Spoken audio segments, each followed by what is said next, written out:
Here we are again. As the saying goes, you can't hit what you can't see. So, rifle scopes, and we have quite a number on the table today. This is a subject that was brought up many times on the channel over the years. I just never got around to it, but it's a very interesting area. And as you can see, I accumulated some scopes. It's just sort of a function of collecting because you buy all these used rifles to learn about them. And some of them have old scopes on them, some aren't mounted properly. Anyway, things unfold and you end up owning a number of rifle scopes. And then as I was working on the rifle scope video, sort of planning things out for you, I was approached by a company from China to test their scopes, which I was kind of doing anyway because I was looking at Japanese scopes, early ones and later ones, because it used to be a rumor that the early Japanese scopes were no good. So I thought I would look at it. And of course I had preformed opinions just based on kind of scavenger observations. Maybe what I'll do is just my best to talk through rifle scopes. And as I go along, you'll catch some of the terminology. I have a hunch this is going to turn into more than one video, but let's get started. So some of the rifles I acquired, and sometimes some of these scopes just, I have no explanation how I own them. They just ended up mine or whatever.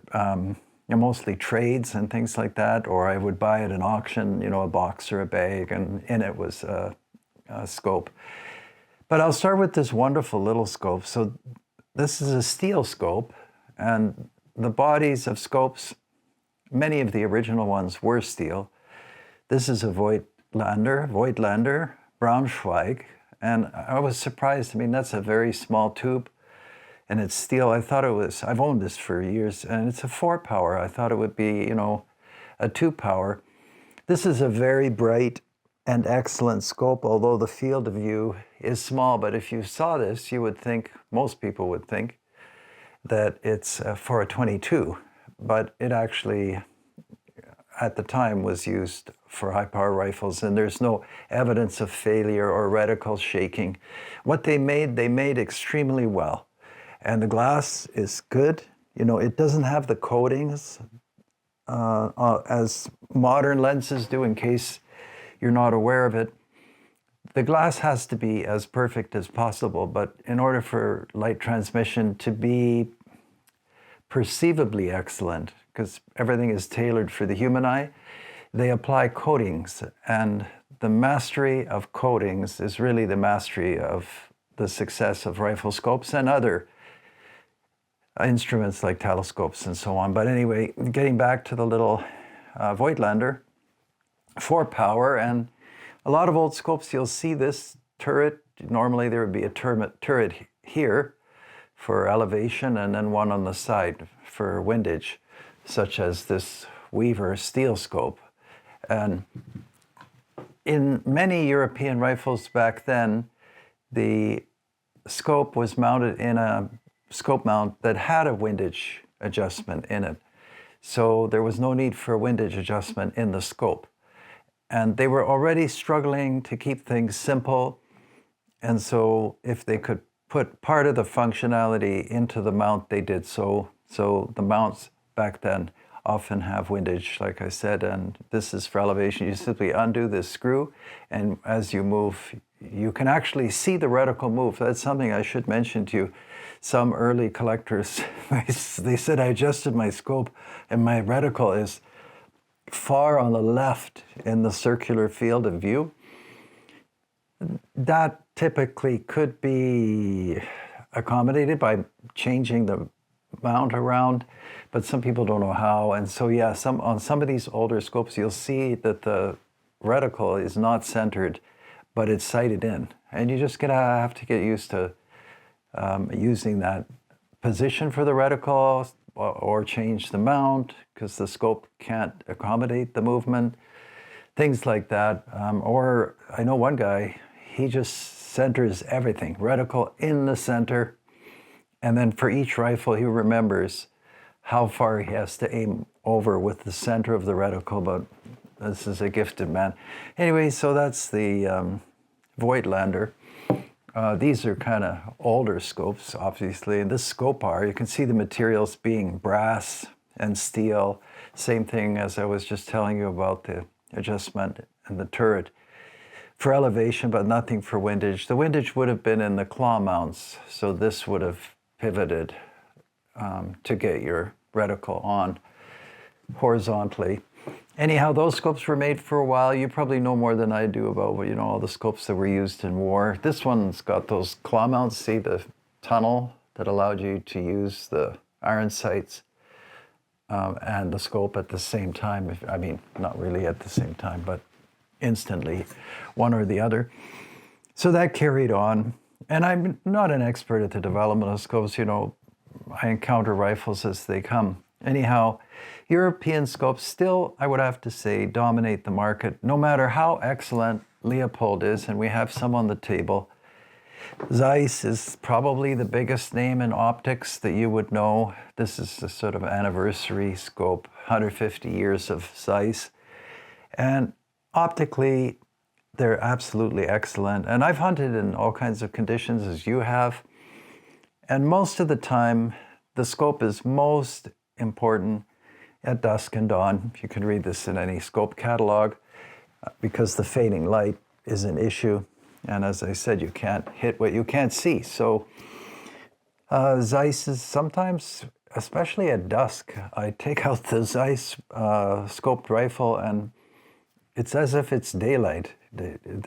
I'm not sure, you know, the technical explanation for that, light transmission, of course, and things like people say light gathering, then some experts tell me there is no such a thing. But we know the result. If you look through a Zeiss scope, a Schmidt and Bender from Germany, Zeiss is Germany as well, Swarovski, you might know them from the crystals. I have a Swarovski rifle over there. I'll maybe get it. All three of those are superb. And the people that like the respective type or brand say that theirs is best, and that's totally fine. That's a good thing. As I said, I'm going to wander all over the place on this video. So people ask me, what's the most useful scope? Well, complicated question because I don't know how far people are shooting and what the light conditions are. But for general hunting, it's very hard to beat. This is a Zeiss Diatal C. These were made probably in the 70s and 80s. It's got a rubber armored front bell housing, I think it's called. And it's not a huge feature, but I mentioned it anyway. And a rubber armored eyepiece, so maybe that protects your eyebrow. 4 power, incredible field of view. I used to know the numbers, but I don't remember anymore. Anyway, you definitely will not miss a shot because you can't know where to aim the rifle because your scope has too small of a field of view. This has a great field of view, and it's a 4 power. If you find these, I think you can't go wrong with the older Zeiss scopes. And you can kind of tell right away when you look through the scope, whether it's, you know, has cracked lens or something. I suppose some of the seals inside go over time, but I've had great good fortune. But generally speaking, I'm a cup half full person, so it's been pretty good. What else can I show you? Maybe I should lead into this CV Life scope from China somehow. So I'll start with this. You may have not seen such a scope. This is a Schmidt and Bender, and this is an incredible scope. It's for field sport, which I don't pretend to know the details. It's an air rifle shooting, maybe competition or just sport, you know, like golf. And because of the trajectory of air rifles and how small the .177 pellet is, and maybe they use smaller or bigger, I'm not sure. Magnification is important. So this will maybe astonish you. The range of magnification is 12.5 to 30, 40, 50. So you can go 50 power. And when I bought this scope, Oh, and it has everything. It has adjustment for distance and illuminated reticle, which I generally don't use in any scope, but I probably should. Anyhow, whoever Schmidt and Bender gets their glass from, I don't know. I think they may. I'll turn it around. Schmidt and Bender. They may make their own glass. I think they do for some reason. Zeiss gets its glass from Schott, S-C-H-O-T-T. It's a very famous lens and glass company. I'll turn it so you can see on the bottom there, Field Sport. Anyway, the optical clarity is excellent. All of the things that you would want in a scope, except if you want a small scope, then this is not for you. But it isn't that big, although the wheel for adjusting is hard to avoid. But I still like it, and it doesn't fit a lot of rifles because it is so big. Preferably a 60-degree bolt or less. I've used it on everything. I have to say I bought it, and it was a parallax. Everything was set for air rifle use, so I hope I'm getting it right. Everything could be focused up to 50 power out to a certain yardage. But then it became blurry. And so I contacted Schmidt and Bender, and they changed it.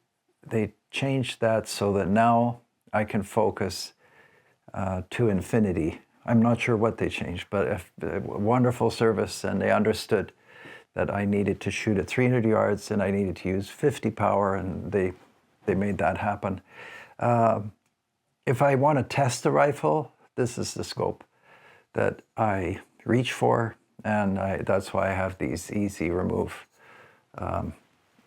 rings. Fantastic scope, Field Sports, so Schmidt and Bender. One of those big three, Swarovski, Zeiss, Schmidt and Bender. There are others though, like Kahles, I think that's K-A-H-L-E-S. I think that's a division of Swarovski. Zeiss is, I think, standalone, although sometimes Zeiss makes scopes in other places. I think they made some or are making some in the United States. And of course, impossible to get around Leupold. This is a 36 power target scope.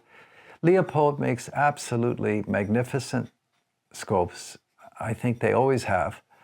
And I bought this one because I saw a fellow at the range shooting at some incredible distance, and the optical clarity and the edge-to-edge consistency. Now, naturally, this is probably most of the time not a hunting scope because the field of view is restrictive and the magnification as well. But for target use, this is an astounding, and you really need to see what it's like shooting out of a scope with this kind of magnification, or of course 50 power. And I've mentioned this to you before, as you're locked to the rifle, you can see your pulse on the reticle. Of course, you can shoot between breaths.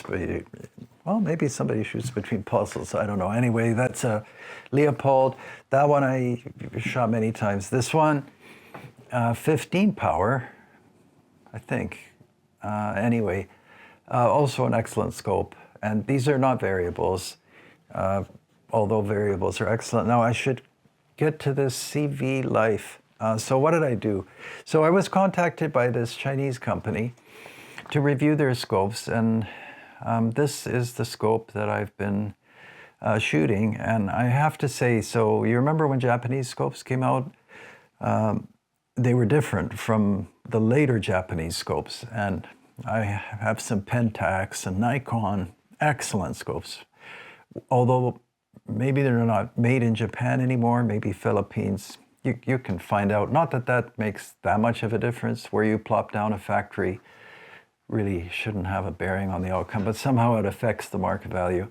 Anyhow, so CV Life, Chinese company, I don't know that much about them, but whatever they did, this is the F-class.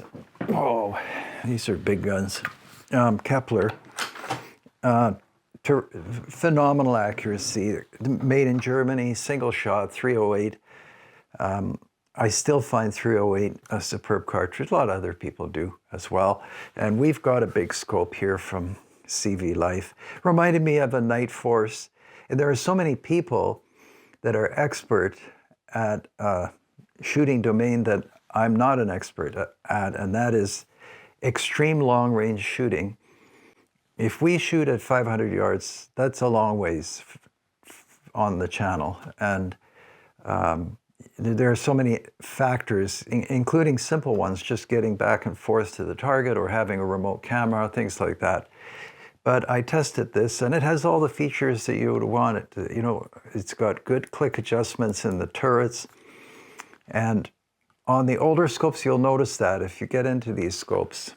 And their value seems to keep going up, especially since people are buying vintage rifles just because the probability of a rifle that's made today becoming a collectible item are fairly remote. The market is too big, and the products, frankly, are just not the kind of products most of the time that would garner collector interest. So people collect older rifles because they generally are better, and then they would like a scope that matches the rifle. So they buy, you know, a Redfield like this, which we could talk about. In fact, I'll make a side step here and see how interesting the front lens is and the shape of the scope. It has that television screen shape, and that's very helpful in clearing rear sights, which a lot of people remove, which is not a good idea. But that's the Redfield, and that's a 2-7. So you might know the Leupold Vari X2, 2-7, one of the most useful scopes ever. This would have been the Redfield. And Redfield also one of those great American greats, the Weaver steel. And Weaver still turns out a great scope. This one, I'm not sure belongs to me, but this is a Target scope by Weaver.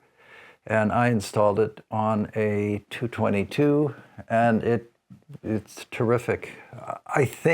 I'm guessing, that around the world, the production of quality glass and lenses and coatings has maybe been perfected. And so it becomes a cost of labor thing, which is the whole trick with this globalism. The winner is generally the one with the lowest labor costs. So China is able to turn out this CV Life scope with features and optical excellence. I have to say that because I took it out at dusk. There's not much I can show you in the studio with these. And I mean, that's a magnificent glass. I'm just looking through a tiny window. They offer, I don't know what the cost is. I think it was 300 or 400 something for, I should describe it, a 5-25 by 56 FFP. So somebody will say, what's FFP? That's first focal plane. And then there's second focal plane. And I can explain that almost all of the American scopes, with some recent exceptions, are second focal plane. That means as you adjust the magnification from, say, 3-10 or 4-12, the reticle and the size of the reticle will be apparently the same. We will see it the same size. With a first focal plane scope, the reticle increases in size along with the magnification. So this is first focal plane, and if you know a sniper or somebody like that, they can explain to you the advantages for calculating distance with a first focal plane scope. Anyway, I think what we'll do is break here because this is a lot to cover, and then I can gather my thoughts and show you more of these and replace some with others. But I was supposed to express an opinion about the CV Life scope, and I can say that they must have, I mean, China makes cell phones and computers. They know how, rifle scope is not that difficult to make. It's click adjustments, it's got everything you would look for in a scope. And it came with all kinds of extras, like this little thing for adjusting the magnification. That's helpful. Turrets are convenient. It came with this pop-up thing. You know, they know how to make a product that, generally speaking, that you take out of the box and use. Now, I'll just close off by saying, as excellent as everything was, and I tried all the different powers, and I couldn't see a change, or not much of a change in optical clarity, and also not much of a change in eye relief. Naturally, as you go up and down in the scale from 6 to 20 power, the place where you have to hold your eye will change, but it was nothing out of the ordinary. And I think that's a calculation. I think that's a mathematical thing, depending on the configuration of the lenses. So optical clarity, good. I didn't notice any distortion.